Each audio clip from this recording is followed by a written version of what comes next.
മുൻപത്തെ പോലെ എല്ലായിടത്തും പോയി മത്സരിക്കുന്ന പ്രശ്നം ഇനി ഉദിക്കുന്നില്ലെന്ന് പറയുകയാണ് മുതിർന്ന കോൺഗ്രസ് നേതാവും മുൻ എംപിയുമായ കെ മുരളീധരൻ. 100% വിശ്വാസമുള്ള മണ്ഡലത്തിലെ ഇനി മത്സരിക്കാൻ ആഗ്രഹിക്കുന്നുള്ളൂ എന്നും അദ്ദേഹം എടുത്തു പറയുന്നുണ്ട്. പാർട്ടി പറഞ്ഞാൽ എന്തും അനുസരിച്ചതിന്റെ അനുഭവം തനിക്ക് മുന്നിലുണ്ട് എന്നും അദ്ദേഹം വ്യക്തമാക്കി. പാർട്ടി പറഞ്ഞതെല്ലാം അനുസരിച്ച തനിക്ക് നഷ്ടം മാത്രമാണുണ്ടായത്. പാർട്ടിക്കൊരു നഷ്ടവും ഉണ്ടായിട്ടില്ല. കോൺഗ്രസ് നേതാക്കൾ 20-ൽ 18 സീറ്റും നേടിയ ആഘോഷത്തിലാണ്. കളക്ടർമാരെ മാറ്റുന്നത് പോലെ സ്ഥാനാർത്ഥികളെ മാറ്റിയാൽ ഭാവിയിലും അത് ദോഷം ചെയ്യുമെന്ന് മുതിർന്ന കോൺഗ്രസ് നേതാവ് തുറന്നടിച്ചു. അതേസമയം തൃശൂർ മണ്ഡലത്തിലെ തോൽവിക്ക് പിന്നാലെ വയനാട് ക്യാമ്പിൽ തനിക്കെതിരെ വിമർശനമുണ്ടായെന്ന പ്രചരണം തെറ്റാണ് എന്നും അദ്ദേഹം എടുത്തു പറഞ്ഞു. പാർട്ടിയിൽ നിന്ന് കുത്തിത്തിരിപ്പ് നടത്തി തന്നെ പുറത്താക്കിയാൽ രാഷ്ട്രീയ വിരമിക്കൽ നടത്തി വീട്ടിലിരിക്കുമെന്ന മുന്നറിയിപ്പും അദ്ദേഹം നൽകിയിട്ടുണ്ട്. ഇതിന്റെ ഉദാഹരണമാണ് വയനാട് ക്യാമ്പിൽ തനിക്കെതിരെ പരാതി ഉയർന്നുവെന്ന വ്യാജ വാർത്ത പ്രചരിച്ചത് എന്നും മുരളീധരൻ ചൂണ്ടിക്കാട്ടി. വടകര ലോക്സഭാ മണ്ഡലത്തിൽ തന്റെ എല്ലാ പ്രവർത്തനങ്ങളും പൂർത്തിയാക്കിയിരുന്നു. തൃശൂരിൽ ശക്തമായ മത്സരം വേണമെന്ന് സിറ്റിംഗ് എംപിയായ TN പ്രതാപൻ പോലും പറഞ്ഞിരുന്നെന്നാണ് പാർട്ടി സൂചിപ്പിച്ചത്. അക്കാരണത്താൽ മണ്ഡലം മാറി മത്സരിക്കണമെന്ന ആവശ്യവും ഉയരുകയായിരുന്നു. എന്നാൽ തൃശൂരിൽ മുൻകൂട്ടിയുള്ള പാർട്ടി പ്രവർത്തനങ്ങളും സുരേഷ് ഗോപി നടത്തിയ പ്രവർത്തനങ്ങളെ സംബന്ധിച്ച് പഠിച്ചിരുന്നില്ലെന്നും ഇത് രണ്ടും പരാജയത്തിന് കാരണമായി എന്നും അദ്ദേഹം പറയുന്നുണ്ട്.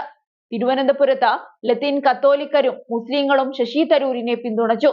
തൃശൂരിൽ തീരദേശ മേഖലയിലെ ധീവര വിഭാഗം BJPക്ക് വോട്ട് ചെയ്തു. തൃശൂരിലെ മുസ്ലിങ്ങളിലെ AP സുന്നി വിഭാഗം LDFനെ പിന്തുണച്ചു. ക്രിസ്ത്യൻ നായർ വോട്ടുകൾ പാർട്ടിക്ക് ലഭിക്കുമെന്നും മുസ്ലിം വോട്ടുകൾ ചിതറുമെന്നുമാണ് BJP വിലയിരുത്തിയത് എന്നും മുരളീധരൻ എടുത്തു പറഞ്ഞു. തന്റെ മതേതര മുഖം നഷ്ടപ്പെടില്ലെന്നും മുരളീധരൻ ചൂണ്ടിക്കാട്ടി. അതേസമയം കെ മുരളീധരന് സമനില തെറ്റിയിരിക്കുകയാണെന്നാണ് BJP സംസ്ഥാന അധ്യക്ഷൻ K സുരേന്ദ്രൻ 2 ദിവസം മുൻപ് പറഞ്ഞത്. BJPയിൽ അംഗത്വമെടുക്കാതെ മുരളീധരൻ കേരള നിയമസഭയിൽ കാലുകുത്തില്ലെന്നും സുരേന്ദ്രൻ മാധ്യമങ്ങളോട് പറഞ്ഞിരുന്നു. കെ മുരളീധരന് സമനില തെറ്റിയിരിക്കുകയാണ്. തൃശൂരിൽ പറഞ്ഞത് BJPക്ക് കോഴിമുട്ടയാണ് കിട്ടാൻ പോകുന്നതെന്നാണ്. ഏത് ലോകത്താണിവർ? കെ മുരളീധരൻ എവിടെ നിന്ന് ജയിക്കാനാണ്? കരയിൽ പിടിച്ചിട്ട മീൻ പോലെ പിടയ്ക്കുകയാണെന്നൊക്കെയാണ് സുരേന്ദ്രൻ പറഞ്ഞത്.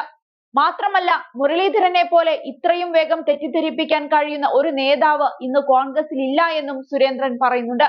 അദ്ദേഹം ഒരു നിഷ്കളങ്കനായ മനുഷ്യനാണ്. പത്മജാത് പലപ്പോഴും പറഞ്ഞിട്ടുമുണ്ട്. എന്ത് ചതിയാണ് സുധാകരനും സതീശനും കാണിക്കുന്നത്? ഇവരുടെ താല്പര്യങ്ങൾക്കു വേണ്ടി അദ്ദേഹത്തെ ബലിയാടാക്കുകയാണ്.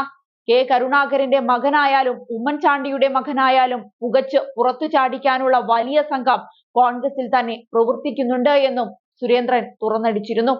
ഏതായാലും മുരളീധരന്റെ ഇപ്പോഴത്തെ പ്രസ്താവന കേട്ട് സുരേന്ദ്രൻ എന്ത് പ്രതികരണമാണ് നടത്തുന്നതെന്ന് കണ്ടു തന്നെ അറിയണം.